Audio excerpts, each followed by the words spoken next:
countries in the world where female genital mutilation, also known as female circumcision, is practiced.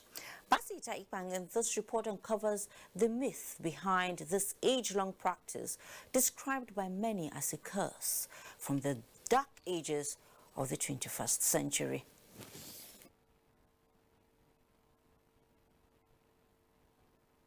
Female genital mutilation refers to the partial cutting or entirely removing the external female genitalia. This tradition, passed from one generation to another, has raised brows and set tongues wagging in disbelief. The parts they cut, people believe if a woman has that part, it will make that woman promiscuous, and that's not true. Secondly, if the head of a baby hits that part at delivery, that part is called the clitoris, that the baby will die. It is also not true. The question is, why mutilate a woman? Shockingly, recent evidence-based data from the World Health Organization indicates that 91.5 million girls and women above 9 years in Africa are currently living with the consequences of female genital mutilation. An estimated 3 million girls in Africa also risk undergoing female genital mutilation.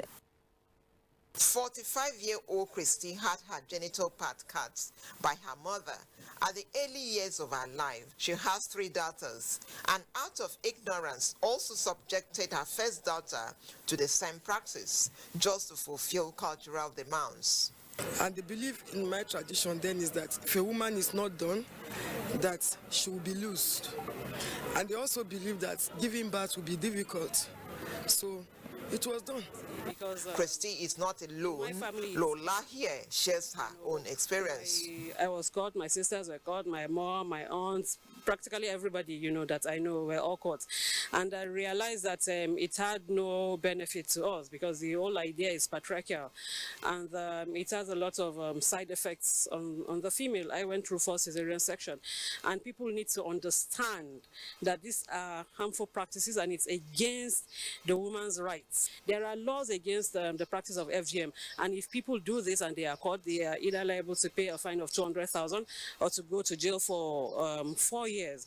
There is a belief in some quarters that the practice of female genital mutilation is to reduce a woman's libido. But does this really work? But we found out around, we've asked, we've done the research, we've asked people we've asked survivors. Survivors have been there to speak to people that, no, that is not, it does not have any benefits. Especially as it's been done in some of the remote areas, villages, it's a terrible practice. However, we met Regina Duru, who has been trained as a cutter since childhood to take over from her grandmother.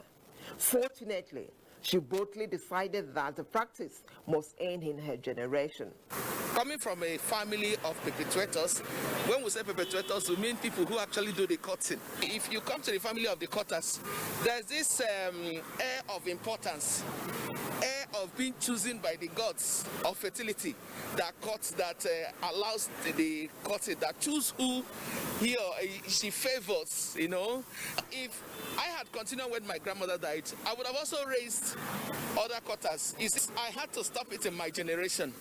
It does not exist right now in our community. Regina is not alone in this decision. Even men are leading the campaign. But to be honest, it's not a good practice and it needs to be stopped. We also sought to know the medical implications of female genital mutilation. When he heals with scar tissue. Scar tissue is not elastic.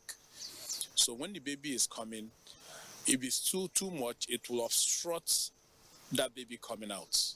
And once it obstructs, 2 things can happen. Either the uterus ruptures, or the woman will push the baby through with force and there will be a tear. If the uterus ruptures, the woman dies and the baby dies also. Experts say that charting a new course to end female genital mutilation in Nigeria, Africa and the rest of the world might be likened to parting the biblical Red Sea.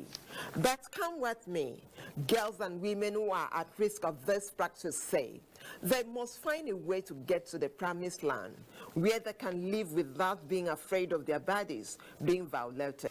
We're actually hoping that government will develop proper policies towards a total not just preventing it, but stopping it. Awareness and collaborative efforts, advocates say, will shine a light on the much needed path to enable the reduction of this archaic practice. Basi Taiban.